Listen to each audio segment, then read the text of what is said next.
오늘은 시편 제4권 새로운 그런 건으로 우리가 시편의 제90편 말씀을 살펴보겠습니다. 오늘 시편에 보면 전반부는 대체로 허무한 인생에 대한 그러한 넋두리 같은 그런 말씀을 좀 많이 담고 있습니다. 우리가 세상에 허무를 노래한 그러한 시도 많고 글도 많죠. 시나 글로 표현을 못해서 그렇지 사람들은 다 이 허무조에 그러한 탄식을 가지고 살게 됩니다. 혼자 인생도 허무함이 많고 특별히 가족을 통한 허무함도 참 많습니다. 계속 공존하고 또 함께 있을 듯한 부모님도 또 어느 날 속히 떠나는 것을 보면 또 인생의 허무를 느끼게 되고, 우리가 무슨 일을 추구하다가 그것이 도무지 내가 할 수 없는, 가다를 수 없는 그런 일로 허무한 데도 있고, 또 내가 잘못 알고 추구하다가 마치 신기루를 쫓듯이 전혀 없는 것을 평소에 쫓아다니는, 그냥 하늘의 무지개를 계속 산 넘어 잡으러 쫓아가는 그러한 아이와 같이 그럴 때 우리는 허무를 많이 느끼게 됩니다. 어디서 오고 어디로 가는지 이것을 생각하면 지금 내가 살고 있는 것이 허무합니다.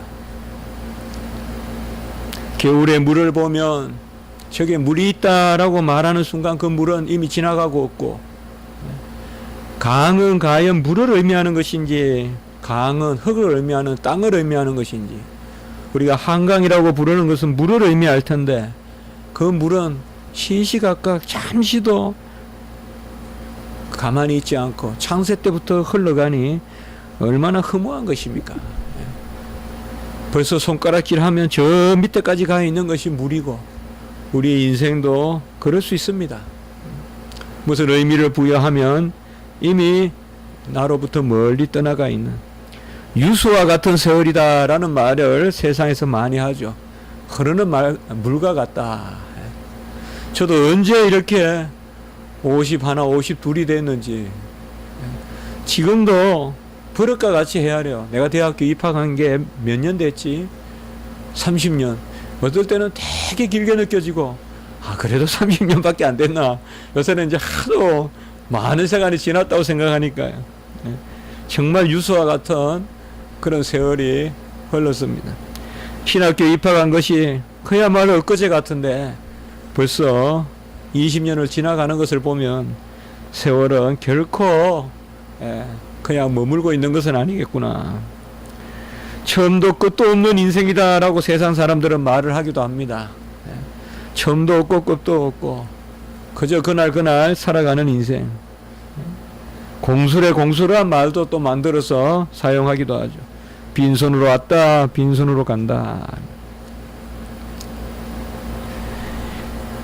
이방 종교의 부처는 왕자로 태어나서 상여에 매여가는 그러한 사람을 보고는 아침에 참 허무하다 하면서 왕자가 돼서 뭐 하겠냐, 집을 떠나서 그렇게 수행을 해서 인생의 허무를 느끼고 가출했다고 하는데, 과연 허무를 즐기려고 떠난 것인지 그건 아닐 거 아니에요.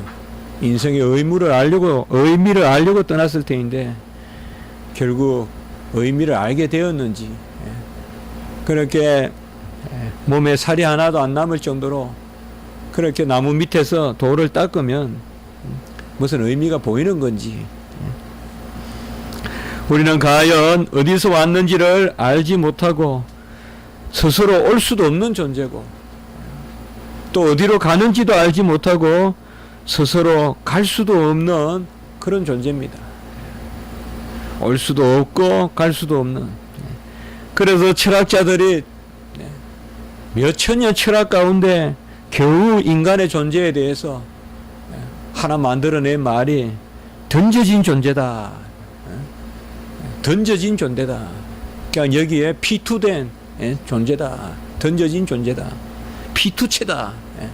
그렇게 철학자들이 하이데거라는 철학자가 그렇게 이름을 붙였습니다. 그냥 던져진 존재다. 수동태고, 그리고 누가 던진지도 모르고 그냥 지금 이 시점에 던져진 존재다. 오늘 시편 기자 모세도 이러한 인생의 허물을 노래하고 있는 것 같습니다. 우리는 모세라 하면 아주 강인하고 또 물론 우여곡절을 겪은 그러한 생을 살았죠. 태어날 때부터 죽음을 맞이했고 물에 던졌다가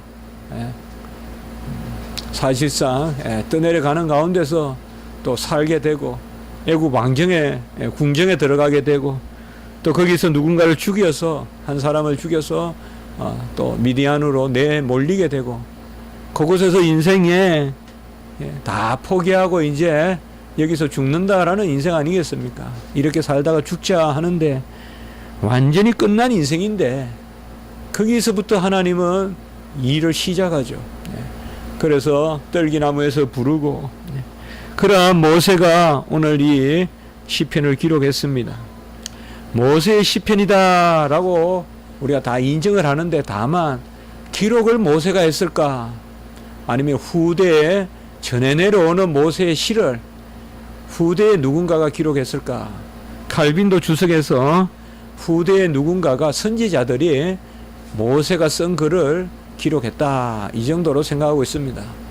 모세가 안 썼다고는 생각하지 않습니다. 모세가 썼는데 모세가 직접 기록했는가 아니면 기록을 이 시편 기록을 모세 오경 시대에 기록했다고 보기는 어렵기 때문에 후대에 그렇게 기록했다고 봐야 되지 않겠는가.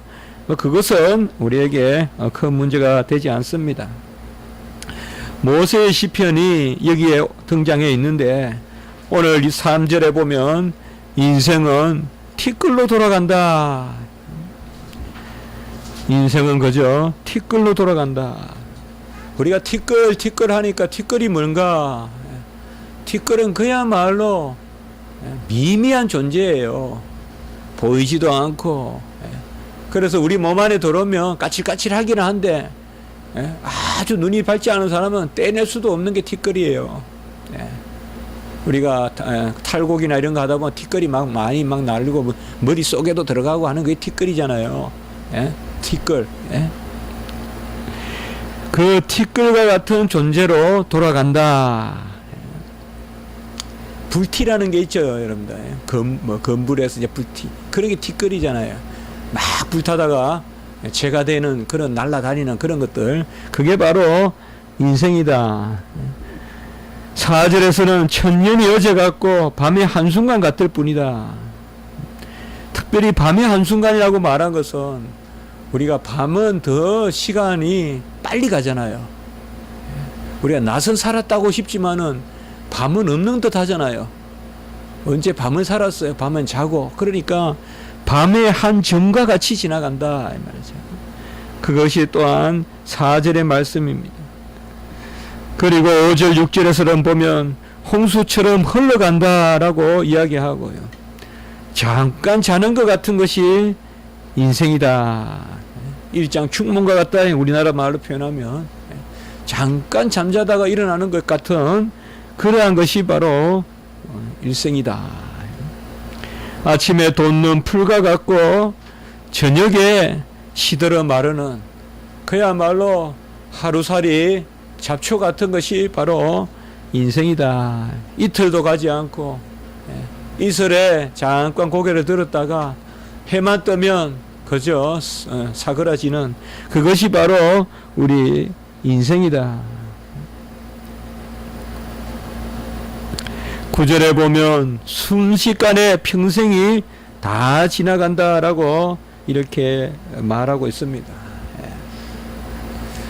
물론 살아가는 시간들이 짧지만은 않습니다만은 간혹은 병원에 가서 전부 환자들이 있고 수술을 기다리고 또 괴로워하고 또 어떤 분들은 간혹은 모면했다는 마음으로 일시적으로 기뻐하기도 하고 그런 병원에서 보면 야, 내가 앞으로 20년 더 살 수 있을까?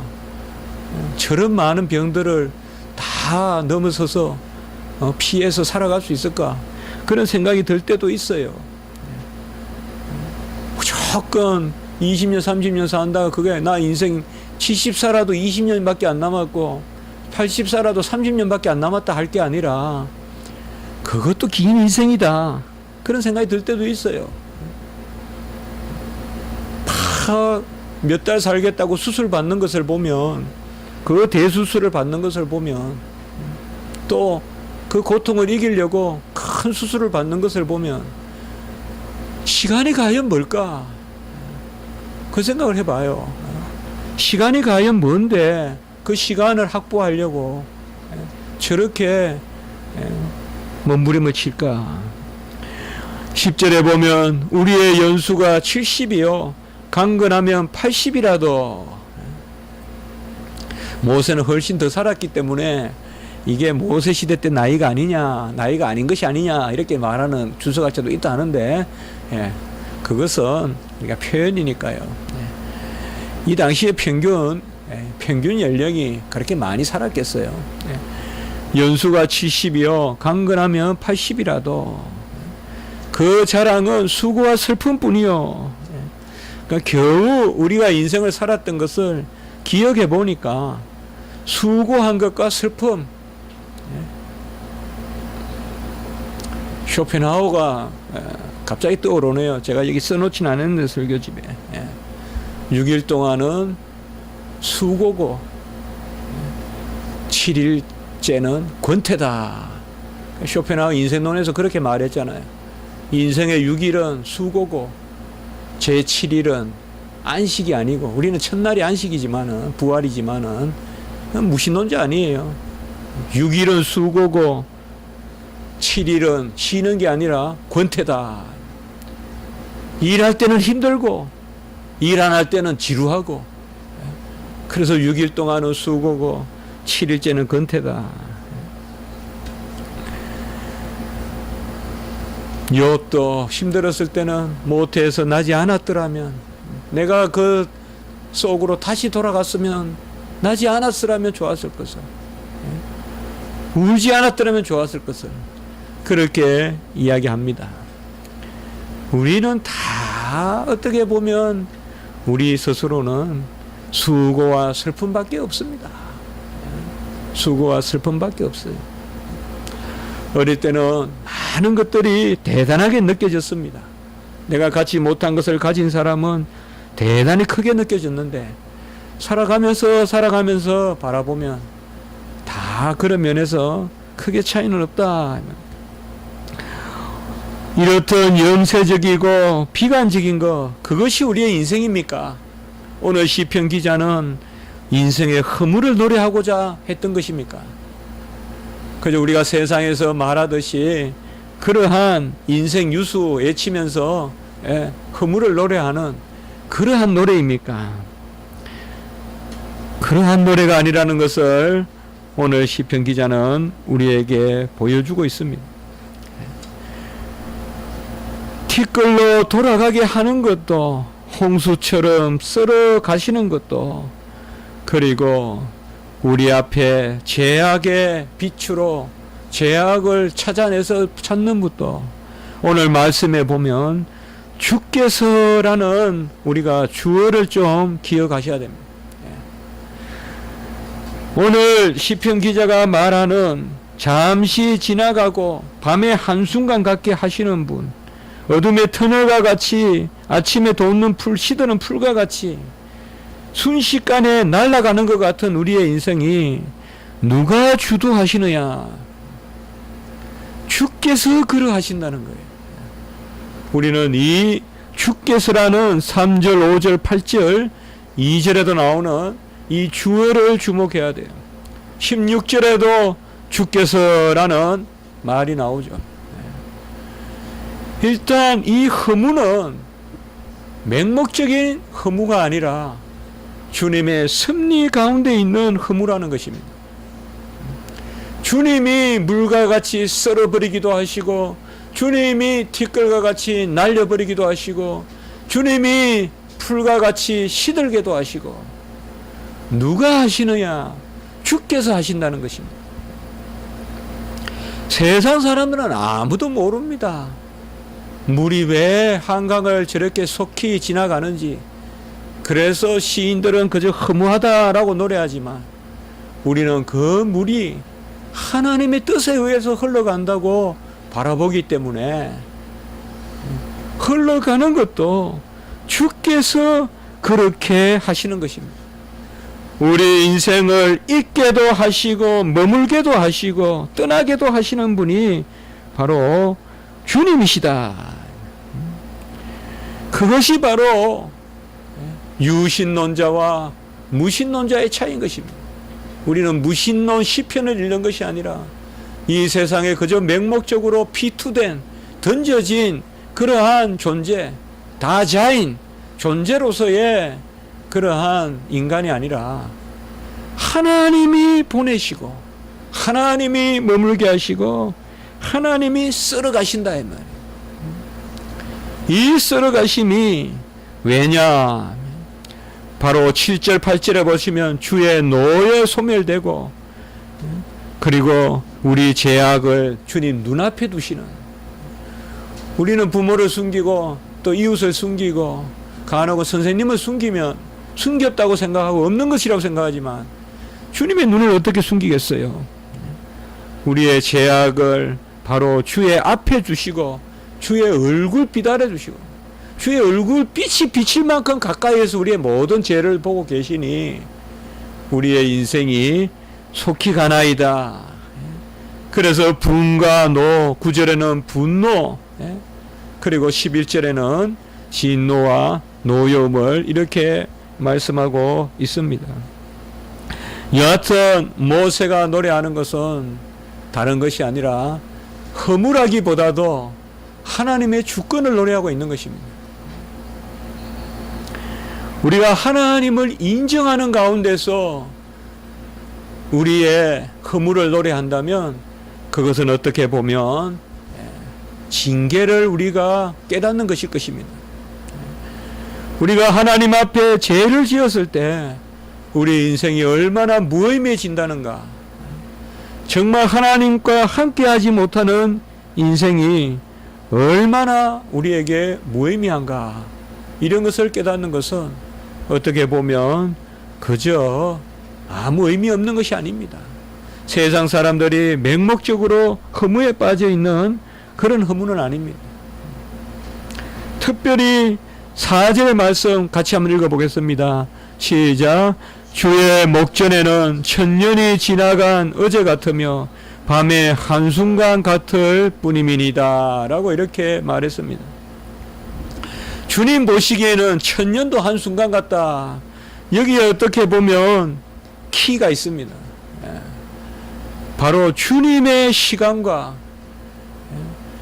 지금 전체적으로 허물을 노래하는데 주님에게 있어서의 한순간은 천년이 한순간이 될 수도 있다는 거예요. 역설적으로 보면 천년이 지나간 어제 같으며, 이 말은 바로 주님이 인생의 길이가 아무리 길어도 주님이 그렇지 않다라고 말하면 천년도 아무 의미 없이 하루 같고, 주님 앞에서 주님이 인정하시면 하루도 천년 같다는 것입니다.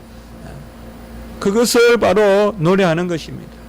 그래서 시편 기자가 후반부에서는 바로 그 은혜를 강구하고 있는 것입니다. 우리가 살아갈 때 시간은 그저 우리는 물리적인 시간, 천체 물리학자 전부 다 연구한 게 뭐예요? 아인슈타인이 연구한 게 뭐예요? 시간이잖아요. 그래서 시간은 굴절한다. 시간이 이렇게 굽었다고 한 거예요. 상대성 이론에서. 빛을 가지고 시간을 연구하는. 그래서 블랙홀 이론이라는 것은 시간을 되돌릴 수 있다라고 보고, 블랙홀 안에 들어가면 시간이 거꾸로 간다. 그래서 유명한 또 그러한 소설도 있고요. 이 시간이 그저 물리적이냐, 우리가 꿈을 꾸어봐도 그 꿈에서 의식하는 시간 개념은 또 많이 다르죠. 우리가 일상에서 의식하는 것과 물리적인 시간은 똑같지만은 의식하는 시간은 확실히 다르죠. 5분 꿈을 꾸었는데 우리가 느끼기에는 거의 한 1, 2년, 3년 동안에 여러 일들을 한 것 같죠. 예컨대 이런 것이죠. 5분 꿈을 꾸어서 일어났는데 그동안 나는 막 푸짐하게 차려놓은 음식을 한 입 한 입 다 먹었어요. 푸짐하게 차려놓은 음식을 한 입 한 입 다 먹고 어떻게 5분 만에 다 먹어요. 그리고 친구들하고 놀고 그냥 생각한 게 아니라 진짜 놀았어요. 푸짐한 음식을 다 먹었어요. 이것도 맛보고 저것도 맛보고 그걸 다 했어요. 그런데 일어나 보니까 5분 지났어요. 제가 무슨 시간의 철학자가 아닙니다만은 한번 생각을 해볼 수가 있어요. 우리는 시간이다라고 하면 지금 내가 바라보고 있는 저 별빛은 언제부터 저 별빛이 지금 이 땅에 온 거예요. 지금 몇 억 년 걸려서 빛나는 거잖아요. 지금 내가 보고 있는 빛은 몇 억 년 전에 반짝인 빛이잖아요. 이 빛은 지금 0.0000 몇 초 만에 나에게 전달되지만은 아주 빛이 빠르기 때문에 그 빛의 속도보다 더 멀리 가 있는 걸 광년이라 그러잖아요. 그러니까 이런 세계를 우리가 정말로 그래서 천문학적 숫자라고 그러죠. 그러나 일찍이 어거스틴 같은 사람은 시간에 대해서 하나님의 시간이 있다고 본 거예요. 하나님의 시간은 뭐냐? 바로 하나님 품 안에 있는 시간이에요. 우리가 꿈을 꾸는 시간이 있다면 꿈에서 막 엄청 막 마라톤을 했어요. 42km를. 근데 깨보니까 1분 만에 깨었어요. 꿈의 시간이 있다면 꿈의 시간은 우리가 시간이라고 볼 수 없어요. 그건 느낌이죠. 그렇게 의식하는 거죠. 그럼 의식의 시간이라고는 볼 수 있어요. 요새 뭐 생각의 시간 그런 개념도 있잖아요. 요새 생각의 시간. 그러나 하나님의 시간은 정말 별도로 존재하는 것이에요. 하나님의 시간. 모세는 창조에 대해서 창세기를 기록한 사람이에요. 창세기는 곧 뭐예요? 시간의 시작이죠. 시간도 최초로 지으시고 공간도 지으신 것을 기록한 거예요. 하나님은 맹목적으로 기록하게 하지 않아요. 유기적으로 감화시켜서 감동시켜서 기록하고 해요. 영감이에요. 모세는 천지 창조의 말씀을 수납하고 받아들이고 기록했어요. 그러니 어떻게 보면 모세만큼 창조에 대해서 잘 알고 있었던 선지자도 없다고 봐야 돼요, 우리가. 그래서 모세를 통하여서 하나님이 기록하게 한 거예요. 최소한 모르는데 기계와 같이 모세를 시켜서 글을 쓰는 그러한 타이프라이터 같이 그런 타자기 같이 사용하지는 않았다 이 말이에요. 그 모세가 오늘 시간을 이야기하는 것이에요. 다 시간이 유한하다라고 이야기했는데 오늘 1절과 2절에 보세요. 주여 주는 대대의 우리의 거처가 되셨나이다. 여기 주여 앞에 주는 아도나이예요. 아도나이. 같이 합시다. 아도나이. 이게 구약의 주라는 말이에요. 아도나이 혹은 아돈. 아도나이. 주여. 신약에는 쿠리오스. 주여. 구약에는 아도나이. 주여. 주는 두 번째 주는 전에도 제가 말씀드렸지만은 당신은 그래서 주인이시여 당신은 이런 뜻이에요. 주여 주는 이렇게 나올 때는, 그러니까 주여란 말이 나오거든. 꼭 원어를 한번 찾아보세요. 앞부분은 아도나이, 뒷부분은 아타, 당신이란 뜻이에요. 주여 당신은 영원한 대대의 우리의 거처가 되시나이다. 이 거처라는 단어는 히브리어로 마온, 함께 더불어 사는 곳을 이야기해요. indwelling place, 함께 거주하는 지역. 우리는 함께 거주한다는 것이 요새 많이 어감이 떨어졌죠. 제가 어릴 때 시골에 있을 때 함께 더불어 산다 그러면 훨씬 와닿죠.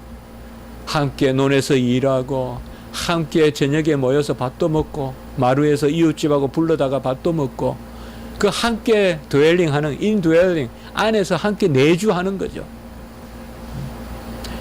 이스라엘 백성들에게 함께라는 말은 어떻게 보면 농경지의 함께보다도 더 중요할 수 있죠. 함께 장막을 쳐야 되고, 함께 적들을 막아야 되고, 함께 밤의 추위를 이겨내야 되고, 그 개념이에요. 그래서 대대의 우리의 거처가 된다. 마온, 거처가 된다. 아까 3절로부터 먼저 제가 봤습니다만은 계속 허물을, 우리가 순식간에 지나간다 했지만은 여호와 하나님은 우리의 대대의 거처가 되시고, 아마 모세에게는 이게 더 간절했을 거예요. 그는 특별히 광야에서 이 거처가 얼마나 귀하다는 것을 알았을 것 아닙니까? 광야에서 불뱀이 있고 추위가 있고 열사의 그 뜨거운 사막에서 이 거처라는 것이 얼마나 귀하겠습니까? 2절에 보시면 산이 생기기 전 땅과 세계도 주께서 조성하기 전 영원부터 영원까지 주는 하나님이시니이다.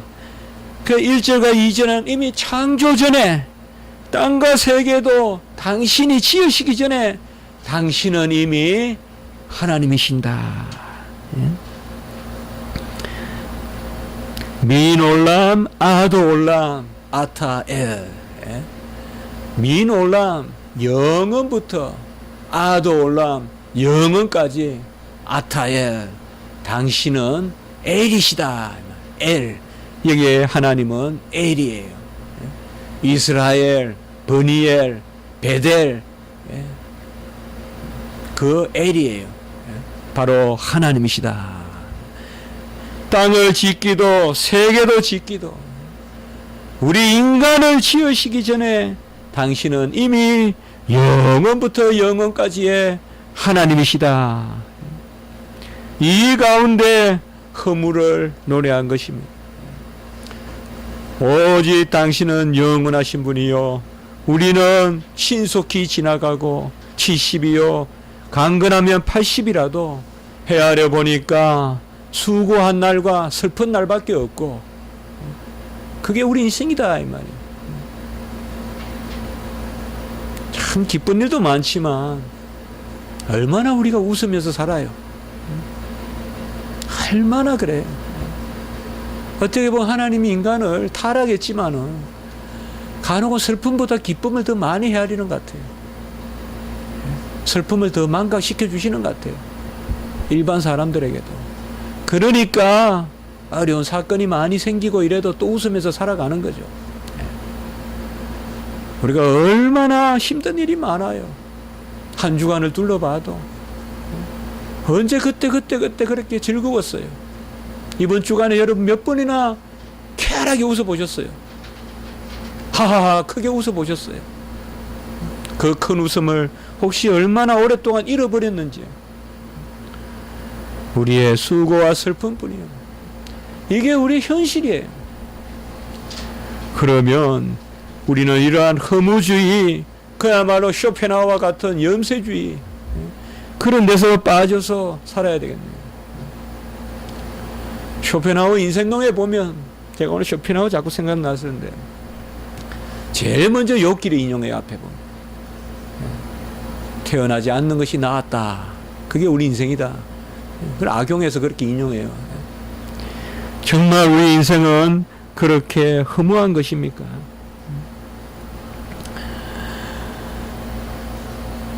12절에 보시면 우리에게 우리날 계수함을 가르치사 지혜로운 마음을 얻게 하소서. 이게 답입니다. 시간을 헤아리는 법을 가르쳐 달라는 거예요. 정말